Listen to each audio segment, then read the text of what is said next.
We're able to reconstruct it all moment by terrifying moment. The attack appears timed for maximum impact.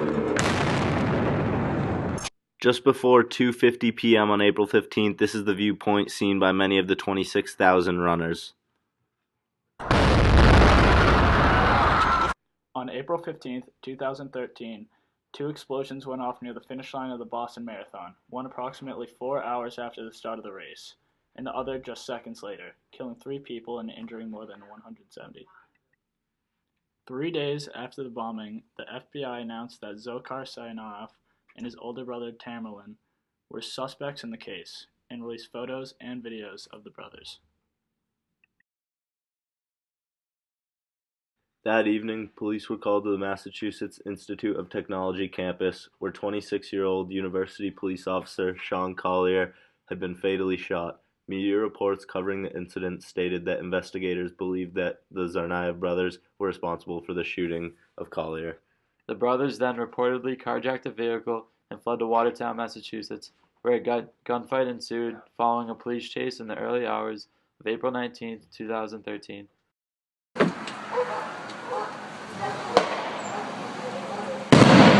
my God.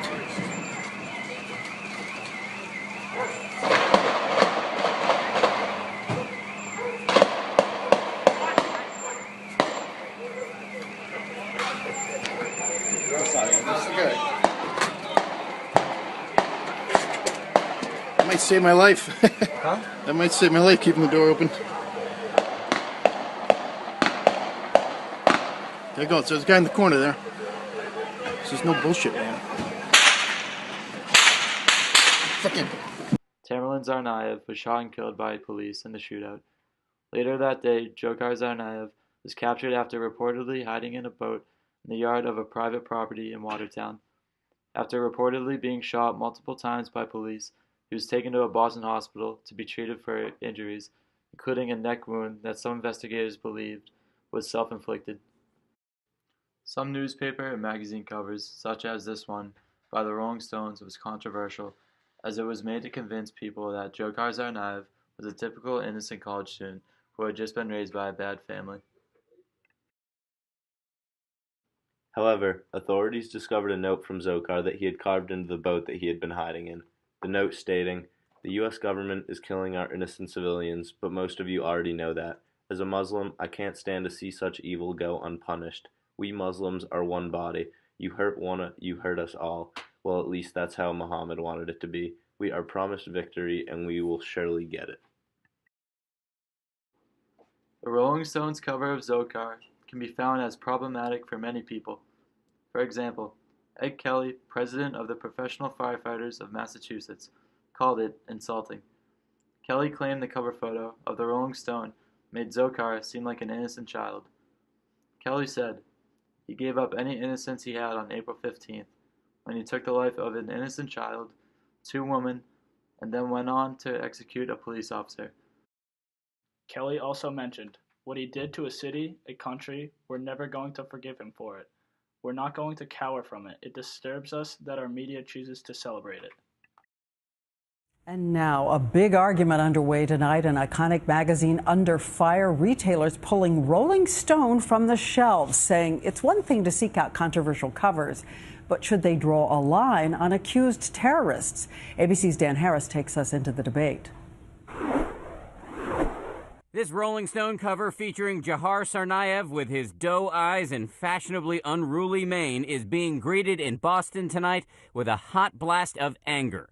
Why the heck you gonna put an alleged bomber and then all of a sudden try to play him like he's a rock star?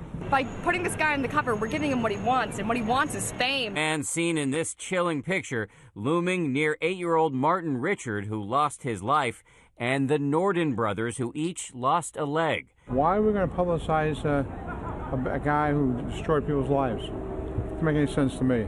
That anger echoed by friends of MIT police officer Sean Collier, allegedly murdered by the brothers Tsarnaev.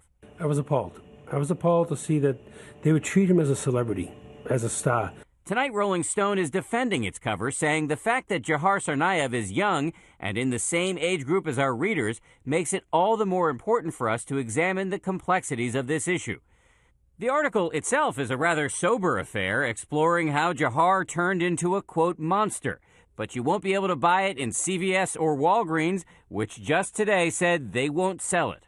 As the mayor of Boston said in a letter to the magazine today, the survivors of the Boston attacks deserve Rolling Stone covers, though I no longer feel that Rolling Stone deserves them. Dan Harris, ABC News, New York.